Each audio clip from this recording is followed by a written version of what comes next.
எல்லாருக்கும் ஹாய். ரொம்ப நாளுக்கு அடுத்து இந்த வீடியோ வந்து நான் போஸ்ட் பண்ணியிருக்கேன். என்னன்னா, நான் வந்து பேட்ச்ல வந்து ஜாயின் பண்றேன். ஜாயின் பண்ணதுக்கு அப்புறமா என்னோட 1 வீக் ஷெட்யூல் ஷேர் பண்றேன் அப்படின்னு சொல்லியிருந்தேன். ஸோ பேட்ச் நமக்கு ஸ்டார்ட் ஆனதே வந்து இன்னைக்கு தான். அதாவது நேத்தி நைட்டு தான் மெட்டீரியல் வந்து நமக்கு வந்திருக்கு. ஸோ இன்னையிலேருந்து தான் படிக்க ஸ்டார்ட் பண்ணியிருப்பீங்க. ஸோ அதனால ஃபஸ்ட்டு இந்த வீடியோவ நான் போஸ்ட் பண்ணிட்டு அதுக்கடுத்து படிக்கலாம் அப்படின்னு சொல்லிட்டு இருக்கேன். பேட்ச் ஆல்ரெடி நமக்கு ஸ்டார்ட் ஆக வேண்டியது வந்து நவம்பர் 2. பட் ஏதோ டெலகிராம் இஷ்யூ அப்படின்னு சொல்லிட்டு லிங்க் வரதுக்கே நமக்கு ரொம்ப லேட் ஆயிடுச்சு. ஸோ அதனால என்ன ஒரு பெனிஃபிட் அப்படின்னு பார்த்தீங்கன்னா, பேட்சோட டெஸ்ட் டேட்ட வந்து போஸ்ட்பான் பண்ணி 16த் அன்னைக்கு வச்சிருக்காங்க. இந்த டைம் டியூரேஷன் அப்படிங்கிறது ரொம்ப அதிகமான டைம் தான். கிட்டத்தட்ட 11 நாள் வந்து இந்த ஷெட்யூல் படிக்கிறதுக்கு இருக்கு.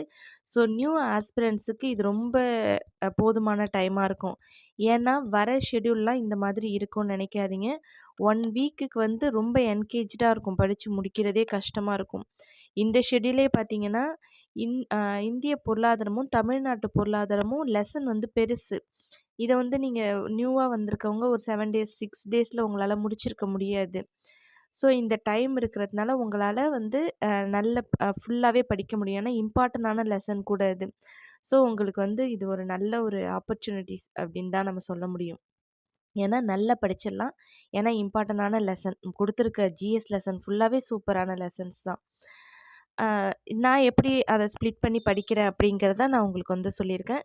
இது வந்து அ நியூ ஆஸ்பிரண்ட்டுக்கு ஏத்த மாதிரி இந்த ஷெட்யூல் இருக்கு. ஹவுஸ் ஒய்ஃப் ஆஸ்பிரண்ட்டுக்கும், நியூ ஆஸ்பிரண்ட்டுக்கும் ஏத்த மாதிரி இருக்கு. இப்போ ஃபர்ஸ்ட்டு 2 நாள் வந்து ஷெட்யூல் ரொம்ப கம்மியா தான் நான் போட்டிருக்கேன். ஏன்னா திருக்குறளும், அகரவரிசையும் அது ஒரு 1/2 அன் ஹவர்ல படிச்சிட முடியும். அதுக்கடுத்து பார்த்தீங்கன்னா, எல்சிஎம், ஹெச்சிஎஃப் இப்ப சார் வீடியோ போட்டிருக்காங்க. அதில டோட்டலா பார்த்தீங்கன்னா, ஒரு 11 வீடியோஸ் இருக்கு. அதில ஒரு 9 வீடியோஸ் வந்து வித்தின் 20 மினிட்ஸ்க்குள்ள தான் இருக்கும். ஒரு 2 வீடியோ மட்டும் தான் 1 ஹார்க்கு அதிகமா இருக்கும். ஸோ அந்த 2 வீடியோ இருக்கு. அடுத்து ஜிஎஸ்ல வந்து பார்ட்ஸ் அதாவது டேபிள்ஸும் அட்டவணையும், பகுதிகளும் குடுத்துருப்பாங்க. டே 1 அதாவது இன்னைக்கு என்னோட ஷெட்யூல் என்னன்னா, அந்த திருக்குறளையும், அகரவரிசையும் படிக்கணும். எல்சிஎம், ஹெச்சிஎஃப்ல ஒரு வீடியோ போட்டு பார்க்கணும். அடுத்து அந்த ரீசனிங் 600 சம்ஸ் சொல்லியிருப்பாங்க இல்லையா? அதில ஒரு 5 சம்ஸ் அத வந்து போட்டு பார்க்கலாம். சில பேர் ஆர்வத்தில வந்து 25ம் போட்டு பார்க்கணும் அப்படின்னு நினைப்பீங்க. ஒண்ணும் பிரச்சனை இல்ல. 25ம் போட்டு பார்க்கலாம். டெய்லி அத திருப்பி திருப்பி ஒரு தடவ போட்டு பார்த்துக்கிட்டே இருக்கணும். ஒரே நாள்ல நம்ம ஒரு இன்ட்ரெஸ்ட்ல நெறைய போடுவோம். அந்த இன்ட்ரெஸ்ட் வந்து கடைசி வரைக்கும் இருந்துச்சுன்னா ரொம்ப நல்ல விஷயம். அடுத்து ஜிஎஸ்ல வந்து அட்டவணையும் 6தோட இந்திய அரசியலமைப்பு மட்டும் ஃபர்ஸ்ட் டேவுக்கு வந்து நான் படிக்கிறேன். செகண்ட் டேவும் அது மாதிரி தான். தமிழ்ல வினைச்சொல் மட்டும் தான். ஏன்னா நமக்கு டைம் நெறையா இருக்கு. போர்ஷன் கம்மியா இருக்கு தமிழ்ல பொறுத்தவரைக்கும். அதனால ரொம்ப டீப்பா நல்லா படிங்க. வினைச்சொல் வீடியோ குடுத்துருக்காங்க. மெட்டீரியல் படிச்சுக்கிறோம். அடுத்து மேத்ஸ் ஆஸ் யூசுவல் மேத்ஸ் அதே தான். ஒரு 9 டேஸ்க்கு உள்ள சின்ன வீடியோஸு. இந்த 10த் டேவும் 11த் டே மட்டும் பார்த்தீங்கன்னா, ஒரு 9த் டேவும் 10த் டே மட்டும் பார்த்தீங்கன்னா, இந்த லாங் வீடியோ 1 ஹார் வீடியோ இருக்கு இல்லையா? அது. அந்த வீடியோவ நம்ம பார்க்கக்கூடாது. இந்த 9 நாளைக்கு நம்ம போட்டு பார்த்தோம் இல்லையா? அத வச்சு இந்த 9த் டேக்குள்ளதையும், 10த் டேக்குள்ளதையும் நம்ம ஒர்க் அவுட் பண்ணி பார்க்கணும். அந்த 1 ஹவர்ல ஒரு 20 சம்மு, 25 சம் சார் போடுறாங்கன்னா, அந்த சம்ம மட்டும் தான் நீங்க பார்த்துக்கணும். நீங்க ஒர்க் அவுட் பண்ணி பார்க்கணும். உங்களால முடியுதா? அப்படிங்கிறது. அதுவே ஒரு ரிவிஷன் மாதிரி தான் அந்த 2 நாளைக்கும். ஸோ மேத்ஸ் பொறுத்தவரைக்கும் என்னோட பிளான் இதுதான். ஃபுல்லா வீடியோஸ் பார்க்குறோம், போட்டு பார்க்குறோம். புதுசா இருக்கிறவங்க ஒரு நோட் எடுத்து போட்டு வச்சுடுங்க எல்லாத்தையும். லாஸ்ட் 2 நாள் அந்த 1 ஹார் வீடியோல உள்ள சம்ம நீங்களே ஒர்க் அவுட் பண்ணி பாருங்க. தெரியாத சம்ம அவங்க நடத்துறத பார்த்துக்குங்க. அடுத்த நாள் ஃபுல்லா ஒரு தடவ எல்லா சம்மையும் போட்டு பார்த்துருங்க. போட்டு பார்த்துட்டோன்னு மட்டும் நினைக்காதீங்க. திருப்பியும் ஒரு தடவ போட்டு பாருங்க. தமிழ் அப்படிதான். டே 1 சொல்லிட்டேன். டே 2 வினைச்சொல், அதுக்கடுத்து வேர்ச்சொல், அதுலேருந்து எல்லாமே செப்பரேட் ஆகும் இல்லையா? அத பார்க்குறோம். அடுத்து குறில் நெடில் சொற்கள் பார்க்குறோம். அடுத்து புணர்ச்சி விதிகள் மட்டுமே ஒரு 2 நாள் பார்க்கணும். நல்ல ஒரு அண்டர்ஸ்டாண்டிங்கோட 2 நாள் பார்த்துக்குங்க. தமிழ் பொறுத்தவரைக்கும் ஒரு நோட்டு போட்டு எழுதுறது என்ன பொறுத்தவரைக்கும் ரொம்ப பெஸ்ட்டு.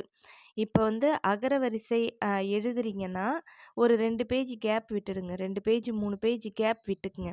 ஏன்னா இயர் கொஷின் வரும்போது ஏதாச்சும் ஒரு இம்பார்ட்டன்ட்டா தெரியறத அதில தூக்கி நீங்க எழுதி வச்சுக்கலாம். அது மாதிரி வேர்ச்சொல் எழுதுறீங்களா, கொஞ்சம் கேப் விட்டு வச்சுக்கங்க. பிரிண்ட் அவுட் எடுக்கலாம் ஒண்ணும் பிரச்சனை கிடையாது. பட் நீங்க வந்து உங்களுக்கு தெரியிற மாதிரி எழுதிக்கிட்டீங்கன்னா, அது உங்களுக்கு ரொம்ப யூஸ்ஃபுல்லா இருக்கும். அதுக்காக தான் சொல்றேன். குறில், நெடில் இது எல்லாமே நீங்க எழுதிக்கங்க. எழுதி படிக்கிற டைம் நமக்கு இருக்கு தமிழ்ல. ரொம்ப நம்ம எழுத போறது கிடையாது. இந்த இலக்கணத்த உங்களுக்கு புரிஞ்ச மாதிரி நீங்க எழுதிட்டீங்கன்னா போதும். அவ்வளோதான். அதுக்கடுத்து புணர்ச்சி விதிகள்லாம் நமக்கேத்த மாதிரி எழுதுறது ரொம்ப பெஸ்ட்டு. ஏன்னா மெட்டீரியலா போட்டு படிக்கிற முடியுங்கிறவங்க படிங்க. இல்ல திருப்பியும் எனக்கு புதுசா குழப்புற மாதிரி இருக்குங்கிறவங்க, அத நீட்டா நீங்க எழுதி வச்சு படிச்சுக்கங்க. மொபைல்லே படிக்கலான்னு நினைக்காதீங்க. ஏன்னா, நான் 2 வருஷமா மொபைல்ல தான் படிச்சேன். ஜிஎஸ்ல சில லெசன் எழுதி வச்சிருப்பேன். சில லெசன் மொபைல்ல தான் படிப்பேன். எனக்கு அதில என்ன இன்கன்வீனியன்ட் கிடைச்சதுன்னா, லாஸ்ட்டா வந்து ரிவிஷன் பார்க்குறோம் இல்லையா? அப்ப வந்து என்னால அத வந்து ஃபாலோ பண்ண முடியல. அ எந்த எந்த இடத்துல இருக்கு ஷெட்யூல் 1ஆ, ஷெட்யூல் 2ஆ, ஷெட்யூல் 3ஆ அப்படின்னு சொல்லிட்டு கன்ஃப்யூஸ் ஆகுற மாதிரி இருந்துச்சு எனக்கு. அதுதான் எனக்கு ஒரு டிஃபிகல்ட்டியா ஃபீல் பண்ணேன். படிக்கும்போதெல்லாம் படிக்க முடிஞ்சுது. ரிவிஷன் பண்ணும்போது எனக்கு எடுக்க தெரியல. அது ஏன்னா 20 ஷெட்யூல் மேல ஓடிடும்போது நம்மளால தேடுறது ரொம்ப கஷ்டமா இருந்துச்சு. ஸோ ஒண்ணு புக் வச்சிருக்கிறது பெஸ்ட்டு, இல்ல நோட்ஸ் வச்சிருக்கிறது என்ன பொறுத்தவரைக்கும் பெஸ்ட்டா இருக்கு. தமிழ் வந்து ஒரு 11த் டேலயே நமக்கு முடிஞ்சிருது. டே 7லயே முடிஞ்சிருது. அதுக்கடுத்து ஃபுல்லாவே நீங்க ரிவிஷன் தான் பார்க்கணும். அடுத்து ஜிஎஸ் பொறுத்தவரைக்கும் ஃபர்ஸ்ட்டு அட்டவணை சொல்லிட்டு, அடுத்து பகுதிகளும் கரண்ட் அஃபேர்ல மொத்தம் 5 பேஜ் குடுத்துருக்காங்க. ஒரு நாளைக்கு 1 பேஜ் அப்படின்னு சொல்லிட்டு நான் கால்குலேட் பண்றேன். ரொம்ப மினிமமா தான் படிக்கிறோம். அடுத்து டே 3 இந்திய அரசியலமைப்பு 10த் நல்ல டைம் எடுக்கும். டைம் எடுத்து தான் நீங்க படிக்கணும். அதுக்கடுத்து கரண்ட் அஃபேர்ல 1 பேஜ், ஸ்கீம் 1 படிச்சுக்கணும். அதுக்கடுத்து பிஆர் அம்பேத்கர் பத்தின 1 பேஜ். அதுவும் ஒரு 5 பேஜ் குடுத்துருக்காங்க. 1 பேஜ் போதும். 1 பேஜ தெளிவா ஒரு நாளைக்கு நல்லா படிச்சுட்டோம்னா போதும். இந்த மாதிரி ஸ்ப்ளிட் பண்ணியிருக்கேன். இந்திய பொருளாதாரம் மட்டும் 2 நாளைக்கு குடுத்துருக்கேன். ஏன்னா, அது வந்து பெரிய லெசன். அத படிக்கிறதுக்கு 3 நாள் கூட சில பேருக்கு நியூவா வரவங்களுக்கு தேவைப்படும். அதனால 2 நாள் குடுத்துருக்கேன். அடுத்து தமிழ்நாட்டு பொருளாதாரமும் பெரிய லெசன். ஏன்னா, நெறைய டேட்டாஸ் இருக்கிற லெசன்ஸ் அதெல்லாம். இதில 1 நாள் போட்டிருக்கேன். ஆனா 2 நாள் அதுக்கு எடுத்துக்கணும்.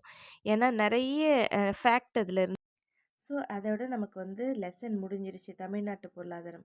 அதுக்கடுத்து இருக்கிற டேஸ் எல்லாமே ரிவிஷனுக்காக ஸ்ப்ளிட் பண்ணி போட்டிருக்கேன்.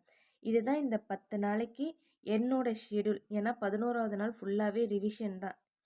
ஸோ இந்த ஃபாலோ பண்ணி தான் நான் படிப்பேன். ஒவ்வொரு நாளைக்கும் எத நான் படிக்கிறேனோ அத கிராஸ் பண்ணிடுவேன், அடிச்சிடுவேன். அதில பெண்டிங் இருந்தா மனசுக்கு என்னமோ போல படிக்கல அப்படிங்கிற மாதிரி தோணும். ஸோ அத ஒண்ணொண்ணையும் படிக்கும்போதும் ஒண்ணொண்ணுத்தையும் நான் அடிச்சுக்கிட்டே வருவேன் ஒவ்வொரு டேக்கும். ஸோ இன்னைக்கு என்னோட ஸ்டடீஸை நான் ஸ்டார்ட் பண்ண போகிறேன். என்னோட சேர்ந்து எல்லாருமே ஸ்டார்ட் பண்ணிடுங்க. நாளைக்கு படிச்சுக்கலாம் டேஸ் இருக்குது அப்படின்னு மட்டும் நினச்சிடாதீங்க. இப்போவே ஸ்டார்ட் பண்ணிடுங்க. நல்லா படிங்க. அட்லீஸ்ட் 6 ஹார்ஸ் படிங்க. ஃபஸ்ட்டு 2 நாளைக்கு உங்களால் 6 ஹார்ஸ் படிக்க முடியலனா கூட ஒரு 4 ஹார்ஸ் படிச்சிருங்க கண்டிப்பாக. ஷெட்யூல் நம்ம டெஸ்ட்டுக்குள்ளே இந்த போர்ஷன் ஃபுல்லாக நல்ல தரோவாக கம்ப்ளீட் பண்ணிடுங்க. Wish you all the best. தேங்க்ஸ்ப்பா.